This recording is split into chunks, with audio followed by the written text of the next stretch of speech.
தர்ஷிகா, பொதுவாகவே organic food வந்து நம்ம மொட்டை மாடியில் நம்ம 36 வயது நிலை ஜோதிகா மாதிரி வீட்டு பின்னாடியே வந்து விளை வச்சு சில பேர் சாப்பிட்டுட்டு இருக்காங்க இல்லையா? ஸோ நம்ம பேசிக்கலாக என்ன நினைப்போம், நம்ம கண் முன்னாடியே தான் அது விளையுது, ஸோ அதில் வந்து பாக்டீரியா இருக்காது, எந்த விதமான தூசி எதுவுமே இருக்காது அப்படின்னு நினைப்போம் இல்லையா? பட் அதையும் வந்து நம்ம வாஷ் பண்ணிட்டு தரவா அதுவும் க்ளீன் பண்ணிட்டு அதுக்கப்புறம் தான் சாப்பிடணும் அப்படின்னு சொல்றாங்க. ஸோ என்னதான் வந்துட்டு நம்ம கண் பார்வையில் விளைஞ்சா கூட அதுலேயும் கொஞ்சம் பாக்டீரியா மைக்ரோப்ஸ் இதெல்லாமே இருக்குமா, குறிப்பாக ஆன்டிபயோட்டிக் மைக்ரோப்ஸ் வந்து ஜாஸ்தியாக இருக்குமா. பட் ஸ்டில் வந்து நம்ம கொஞ்சம் அதை கேர் எடுத்துக்கிட்டு கொஞ்சம் நல்லா வாஷ் பண்ணி அதுக்கப்புறம் அந்த வெஜிடபிள்ஸ் இல்ல ஃப்ரூட்ஸையோ குக் பண்ணோம் அப்படின்னா அது உடம்புக்கு ரொம்பவே நல்லது அப்படின்ற மாதிரி சொல்றாங்க.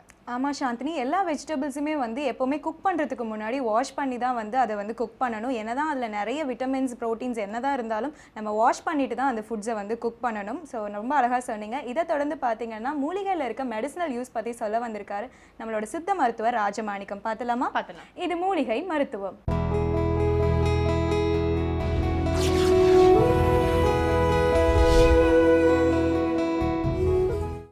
உலகெங்கும் உள்ள வேந்த டிவி நேயர்களுக்கு காலை வணக்கம். இப்போ நம்ம பார்க்க போகிற மருத்துவம் வந்து உடல் தடிப்பு. உடல் தடிப்புனா சிலருக்கு சில இடத்துக்கு போனாலே உடம்பெல்லாம் தடிப்பாக வந்துடும், வீக்கமாகிடும், அந்த இடம் எனக்கு ஒத்துக்கறல அப்படின்வாங்க. சிலருக்கு பார்த்திங்கன்னா இதை சாப்பிட்டதுமே எனக்கு உடம்பெல்லாம் வந்துடுதுன்னுவாங்க. சிலருக்கு இரவு நேரத்தில் வந்துடும். சிலருக்கு வெளியில் போனாலே இன்றைக்கி இருக்கிற வந்து கரிமல வாயு அதிகமாக இருக்கிறதால அந்த அவங்களுக்கு தேவையான ஆக்சிஜன் கிடைக்காததால் உடம்பு முழுவதும் வீங்க ஆரம்பிச்சிடும். இதெல்லாம் வந்து நிறைய காரணங்கள் சொல்லலாம். அந்த உடல் தடிப்பை வந்து சரி செய்கிறதுக்கான மருந்து இது. நம்ம இப்போ பார்க்குற மருத்துவம் இதில் வந்து பொன் ஆவாரை. பொன் ஆவாரைனா உடலை தங்கமாக்கக்கூடியதுன்னு அர்த்தம். பொண்ணுனாலே தங்கமாக்கக்கூடிய ஆவாரை இதுன்னு சொல்லுவோம். இதை வந்து நிறைய வந்து நம்ம சொல்லிட்டு போனோம். இதெல்லாம் வந்து ரோட்டோரங்கள்லேயும் தெரு ஓரங்கள்லேயும் சாதாரணமாக வீடு கட்டுறதுக்கு இடம் வாங்கி போட்டிருப்பாங்க. அந்த வீடு கட்டாமல் இருக்கிற இடத்துலையும் தன்னால் முளைச்சி கிடக்கக்கூடியது. இது வந்து ஒரு குத்துச்செடி தான், மரம் கிடையாது, குத்துச்செடியாக தான் இருக்கும். இதில் வந்து காய் வந்து நம்ம கொத்தவரங்காய் காய் மாதிரியே இருக்கும். கொத்தவரங்காய் காயின்னு சொல்லுவாங்க. அதை வந்து கிராமப்புறங்களில் சீனியர காயின்னு சொல்லுவாங்க. அந்த மாதிரி இருக்கும் இதில் காய். அதை வந்து இந்த இலையை நம்ம பயன்படுத்துகிறோம். இந்த இலையை பயன்படுத்தும் பொழுது உடலில் உள்ள அழுக்குகள் முழுவதும் வெளியாகும். உடலில் உள்ள நோய் கிருமிகள் எல்லாம் வெளியாகும். அப்போது உடலில் தடிப்பு வர்றதுக்கு காரணமே குடல் சுத்தம் இல்லைன்னு அர்த்தம். குடல் சுத்தம் இல்லைனாலே உடல் சுத்தம் இல்லை. என்னைக்கு வந்து குடலை சுத்தம் செய்கிறோமோ அன்னைக்கு தான் உடல் சுத்தமாகும். நிறைய பேருக்கு தெரியாது. ஏன் தெரியாது?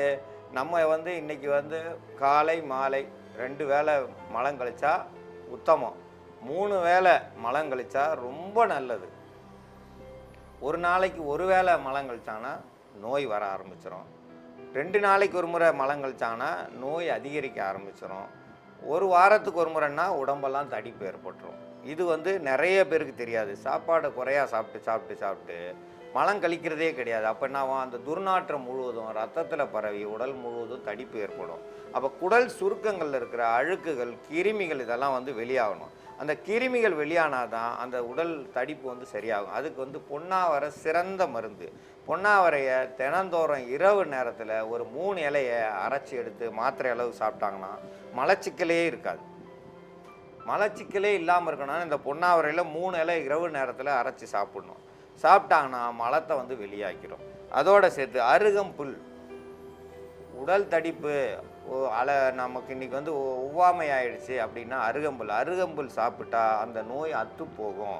அந்த நோய் வராமல் இருக்கிறதுக்கு தான் அருகம்புல்லை பயன்படுத்துகிறோம். அருகம்புல்லை பயன்படுத்த நிறைய நன்மைகள் நடக்கும். அதோட வெத்தலை சொல்கிறோம். வெத்தலை வந்து இன்றைக்கி பார்த்தோம்னா இப்போ பார்க்குற நிலைமையில் நிறைய பேர் வெத்தலையை போடுறதே கிடையாது. இப்போ வெத்தலை கொடிக்கால் முழுவதும் அழிஞ்சிக்கிட்டே வருது. வெத்தலை கொடிக்காலே இல்லை. ஏன் இல்லை? நிறைய பேர் இப்போ வெத்தலை போடுறது கிடையாது. பெண்கள் முந்தியெல்லாம் வெத்தலை போடுறாங்கன்னா கர்ப்பப்பை சுத்தமாகும். இன்றைக்கி வெத்தலை போட்டால் அதில் வந்து போதைப்பாக்கு போடணுன்றாங்க. அதனால் எல்லா குடும்பத்துலேயும் சண்டை வருது. அன்னைக்கு வெத்தலை போட்டாங்க, அவங்க குடும்பத்தில் ஒன்றும் எந்த ஒரு சிக்கலும் கிடையாது. அது உதடு சிகப்புக்கும் நாக்கு சிகப்புக்கும் சீக்கிரம் செமிக்கிறதுக்கும் கர்ப்பப்பை சுத்தத்துக்கும் அன்னைக்கு வெத்தலை பாக்கு போட்டாங்க.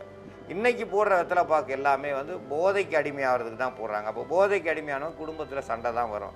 அப்போ இந்த வெத்தலை பாக்கை இன்றைக்கி மறந்து போச்சு. கடைகளில் வெத்தலை கிடைக்கிறதே கிடையாது. ஏன்னா யாரும் வாங்கி வைக்கிறது கிடையாது. முந்தி பார்த்தீங்கன்னா ஒரு ஒரு ஊருக்கு ஒரு ஒரு இடத்துல ஒரு ஒரு கிராமத்தில் ஒரு ஒரு நிலத்துலையாவது வெத்தலை கொடிக்கால் இருக்கும். இன்றைக்கி வெத்தலை கொடிக்கால் முழுவதும் அழிஞ்சிட்டு வருது. ஏன்னா வெத்தலை வந்து நிறைய நன்மைகள் செய்யக்கூடியது. நிறைய நன்மைகள் மறைமுகமாக நமக்கு நல்லது செய்யும். கொசுக்கடியை சரி பண்ணிடும், சிறு சிறு பூச்சிக்கடிகள் உள்ள விஷத்தை சரி பண்ணிடும். அது மட்டும் இல்லாமல் கண்ணை வாயில் உள்ள இருக்க புண்கள் சரியாகும், சீக்கிரம் செமிக்கக்கூடியது, இந்த மாதிரி உள்ள மலச்சிக்கலை போக்கக்கூடியது, சிறுநீர் பாதையில் இருக்கிற கிருமிகளை கொல்லக்கூடியது. இந்த மாதிரி சொல்லிகிட்டே போகலாம். வெத்தலை ஏன் தாம்பூலத்தில் வைக்கிறாங்கன்னா, முன்னாடி எல்லாத்துக்கும் முன்னாடி வைங்க, எல்லாம் வந்து சீக்கிரம் நல்லா வர்றதுக்கு தான் அந்த வெத்தலையை பயன்படுத்துகிறோம். அதோடு சேர்த்து நம்ம மிளகை பயன்படுத்துகிறோம். இந்த மிளகை ஏன் பயன்படுத்துகிறோம்? மிளகினுடைய காரத்தன்மை உடல் சூட்டை வந்து கட்டுப்பாட்டில் வைக்கும். உடல் சூடு சரியாக இருந்தால் தான் சரியாகும். மலம் கட்டியிருந்தாலும் மலத்தை உடைக்கக்கூடியது, சிறுநீர் பாதையில் இருக்க அழுக்குகளை உடைக்கக்கூடியது. இந்த சிறுநீர் பாதையில் அழுக்குகளும் மலக்குடலில் சிக்கல் இருந்தால் தான் உடல் தடிப்பு ஏற்படும். உடல் தடிப்பு ஏற்படுதுன்னா நீங்கள் சாப்பிட்ற உணவுகள் சரியில்லை. இன்றைக்கி நல்ல உணவுகள் எடுத்துக்கிறணும். நீங்கள் சாப்பிட்றது நல்லெண்ணெயை மட்டும் பயன்படுத்தணும். இன்றைக்கி இருக்கிற கண்ட எண்ணெய்களை இன்றைக்கி எல்லாரும் பயன்படுத்துகிறாங்க. அந்த எண்ணெயில் என்னென்ன கலக்கிறாங்களோ தெரியாது. அதெல்லாம் போய் நமக்கு ஒவ்வாமை ஆயிரும். குழந்தைங்களுக்கு பார்த்தீங்கன்னா 3 வயசு குழந்தைக்கெலாம் இன்றைக்கி உடம்பெல்லாம் தடிச்சு போகுது. மருத்துவமனைக்கு போனால் அதுக்கு வேற ஒரு மாத்திரை மருந்து கொடுக்குறாங்க. அது வேற ஒரு நோயை உண்டு பண்ணிக்கிட்டு இருக்கு. அப்போ ஒன்று ஒன்றா கண்டுபிடிக்க முடியாமல் இருக்காங்க. ஏன் கண்டுபிடிக்க முடியல? விவசாயி எந்த மருந்து அடித்தான், எந்த உரம் போட்டான் யாருக்கும் தெரியாது. அவங்களுக்கே தெரியாது. இதை கொண்டு போய் அடியான்னு சொல்லுவாங்க. அங்கே இருக்கிறவங்க கொடுத்ததை வாங்கிட்டு வந்து அடிச்சிருவாங்க. அன்னைக்கு பூச்சி இல்லைன்னா அந்த இதில் அந்த நெல்லுலேயும் அந்த கீரைகள்லையும் காய்கள்லையும் அந்த மருந்து வந்து நமக்கு வந்து ஒவ்வாமையாகி இந்த உடம்பெல்லாம் தடிப்பாயிடுது. அப்போது மருந்து இல்லாத உணவு, நஞ்சில்லாத உணவு எடுத்துக்கிறணும், இயற்கை உரம் போட்டதை எடுத்துக்கணும். நம்ம வீட்டு தோட்டம்னு இன்றைக்கி அற்புதமான ஒரு திட்டம் வச்சுருக்காங்க. அந்த வீட்டு தோட்டம் ஒவ்வொருத்தர் வீட்லேயும் தான் ரொம்ப அற்புதம், நல்லது. ஏன்னா மேலே கொஞ்சம் வந்து வெந்தயம் போட்டு வச்சா வெந்தயக்கீரை இருக்கும், கொஞ்சம் கொத்தமல்லி போட்டால் கொத்தமல்லி கீரை இருக்கும், புதினா குச்சியை நட்டு வச்சா புதினா வரும்.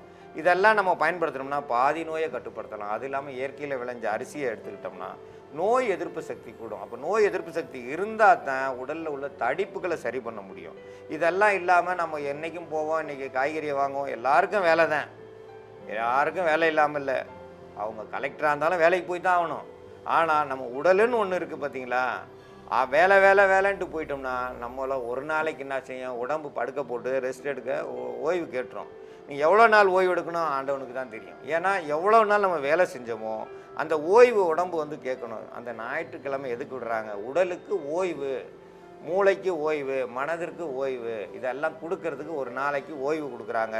நம்ம அன்னைக்கு வீட்டுக்கு போய் சும்மா இருக்கோமா? அன்னைக்கு தான் 108 வந்து வேலைக்கு போவோம். அன்னைக்கு தான் நிறைய இடத்துக்கு போக வேண்டியது இருக்கும். இரவு முழுதும் சுற்றிட்டு வந்து மறுநாள் ஓடியாரணும். அப்போ உடலுக்கு ஓய்வே கொடுக்கல. ஓய்வு கொடுக்கலன்னும் போது உடலில் எல்லா கெட்ட உறுப்புகளும் சேர்ந்துடும், கெட்ட கொழுப்புகள் சேரும், கெட்ட கிருமிகள் சேரும். அங்கே நம்ம போய் வந்த இடத்துல சாப்பிட்ட உணவுகள் சரியில்லாமல் மலக்கட்டுப்பாடு ஏற்படுறோம். மலக்கட்டுப்பாடு ஏற்பட்டால் உடலில் வந்து தடிப்பு கண்டிப்பாக வரும். இந்த உடல் தடிப்பு வந்துச்சுனாலே அரிப்பு தாங்க முடியாது. நல்ல செவந்த உடம்பு, வெள்ளை உடம்பாக இருந்தால் அந்த இடத்துலலாம் அப்படியே ரணமாக தெரியும். இதெல்லாம் பார்த்தீங்கன்னா உள்ளங்கையிலேருந்து நெத்தி, கன்னம், உதடு, காது எல்லா இடத்துலையும் தடிப்பு ஏற்பட்டுரும். இது ஏதோ புது நோயின்னு, புதுசாலாம் ஒரு நோயும் கிடையாது. மலம் உள்ளே தங்கிருச்சுனாலே அந்த துர்நாற்றம் உடல் ஏற்றுக்கிறல. அப்போ வந்து தினந்தோறும் 3 நேரம் மலம் கழிச்சே ஆகணும், 6 நேரம் சிறுநீர் கழிச்சாகணும். 3 வேளை சாப்பிட்றோம், அப்போ 3 நேரம் வெளியே போனால் தப்பே கிடையாது. அதுக்கு மேலே போனால் தான் உடலுக்கு வந்து கொஞ்சம் பாதிப்பு. கம்மியாக போனாலும் சிக்கல், கூடுதலாக போனாலும் சிக்கல். அப்போது குறைஞ்சது 3 முறை போனாங்கன்னா அற்புதமாக இருக்கும். அந்த உடம்பு முகம் பிரகாசமாக இருக்கும், எந்த ஒரு நோயும் இருக்காது, உடல் தடிப்பு ஏற்படாது. அந்த நோயை வந்து சரி பண்ணுறதுக்கும் உடலில் உள்ள அழுக்குகளை வெளியேற்றுறதுக்கும் உடலில் உள்ள நச்சு பொருள்கள் தான் அதை போய் உடலை தடிவாக்கும். அந்த நச்சு பொருள்கள் வெளியேற்றுறதுக்கான மருந்து தயாரிக்கும் முறை இப்போ நம்ம பார்க்கலாம். இதில் வந்து முன்னாவரையில் ஒரு 6 இலை எடுத்திருக்கேன். இது வந்து அரைக்க வேண்டாம். பொன்னாவரை இலைன்றது வந்து நல்லா நீட்டாக இந்த மாதிரி இருக்கும். இதுலேயே வந்து ஆவரை இலை அப்படின்னு சொல்கிறது வந்து தனியாக இருக்கும், அது வட்டமாக இருக்கும், மஞ்சப்பூ பூத்துருக்கும். இது பொன்னாவரைன்றது வந்து இந்த இலை வந்து கூம்பொடியத்தில் நல்லா மோன ஊசியாக இருக்குது பார்த்துக்கோங்க. நீங்கள் அடையாளம் உங்களுக்கு தெரிகிறதுக்கு. அதே மாதிரி இதுவும் மஞ்சப்பூ தான் பூத்துருக்கும், ஆனால் செடியினுடைய அமைப்பு வேறு மாதிரி இருக்கும். அந்த இலை, இது பூ, காய் வந்து நம்ம கொத்தவரங்காய் அப்படின்னு சொல்லுவோம்ல, அந்த மாதிரி இருக்கும். காய் வந்து கொத்தவரங்காய் மாதிரி இருக்கும், அது முனியில் மழுக்கையாக இருக்கும். இதுலேயே சொடலாவரைன்ற ஒரு ஆவரை இருக்குது. அது பார்த்தீங்கன்னாக்கா இந்த இலை மாதிரி இருக்கும், இப்படி முழுக்கையாக வழுக்கையாக இருக்கும், நம்ம அகத்திக்கீரை மாதிரி இருக்கும், அது வந்து சொடலை அவரை. ஆனால் பொன்னாவரைன்றதுக்கு வந்து அடையாளம், இதை பிடுங்கி நீங்கள் ரேசாக இப்படி மோந்து பார்த்தீங்கனாலே ஒரு வித கசப்பு வாடை வரும். இதிலேருந்து நீங்கள் தெரிஞ்சுக்கலாம் அந்த பூ காய் இதெல்லாம். இது 3 இலை மட்டும் நாம் அரைக்காமல் கிள்ளி போட்டுறணும். 3 இலையை வந்து கிள்ளி போட்டுட்டு சும்மா ஒரு 3-4 வந்து கிழிச்சு போட்டுட்டு ஒரு 150 மில்லி வந்து தண்ணி ஊற்றிக்கிறணும்.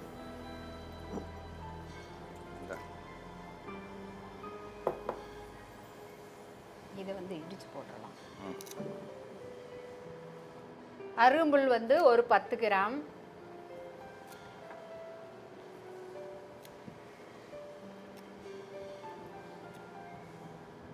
மிளகு ஒரு 10 வந்து நல்ல நய நறுங்களாக இடிச்சு போட்டுருணும். மிளகு மட்டும் வந்து தூளாகவும் போட்டுக்கிறலாம். தூளாக இருந்ததுனாக்கா ஒரு 1/4 ஸ்பூனு, மிளகு முழுசாக இருந்ததுனாக்கா 10 மிளகு எடுத்து நல்லா நய நறுங்களாக வந்து பொடிச்சு போட்டுறணும். இந்த அளவுக்கு வந்து அருகம்புல் போட்டால் போதுமானது. நல்லா முனி புல்லாக எடுத்து அந்த சாரெல்லாம் வந்து கொதிச்சு வர்றப்போ அந்த சாறு நம்மளுக்கு முழுதும் நம்மளுக்கு கிடைக்கும். அதனால் ஒரு 10 கிராம் வந்து அருகம்புல் போட்டுறணும். மிளகு 10 மிளகு வந்து நல்லா நய நறுங்களாக நசுக்கி போட்டுறணும்.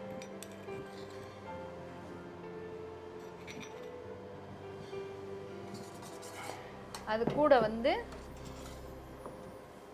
ஒரு 3 வெத்தலை, அது சிறுசாக இருந்தாலும் சரி பெருசாக இருந்தாலும் நல்லா அந்த காம்பு முனியில் இருக்கிறத நீக்கிட்டு நடு நரம்ப நீக்கிடுங்க.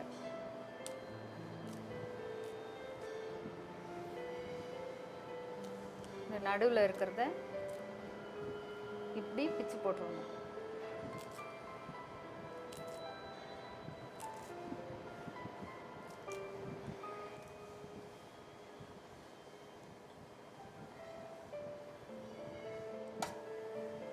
இதெல்லாம் சேர்த்து நல்லா கொதிக்க விட்டுருணும்.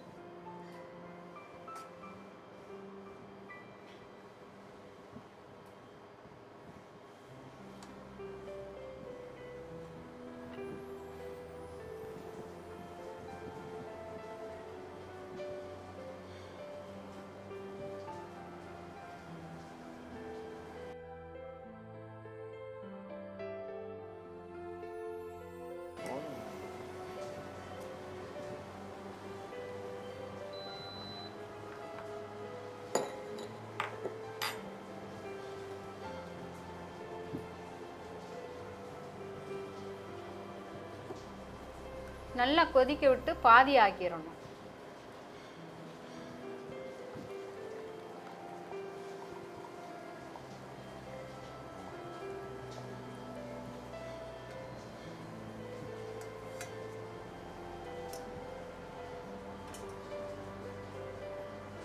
இந்த சாறை வந்து நம்ம உடம்புல தடிப்பு வந்திருக்குது, அது தடிப்பு வந்துருச்சுன உடனே கையை எடுக்க முடியாது, அந்த அளவுக்கு வந்து சொரிஞ்சிட்டே இருப்பாங்க, அரிப்பு நமைச்சல் இருக்கும்.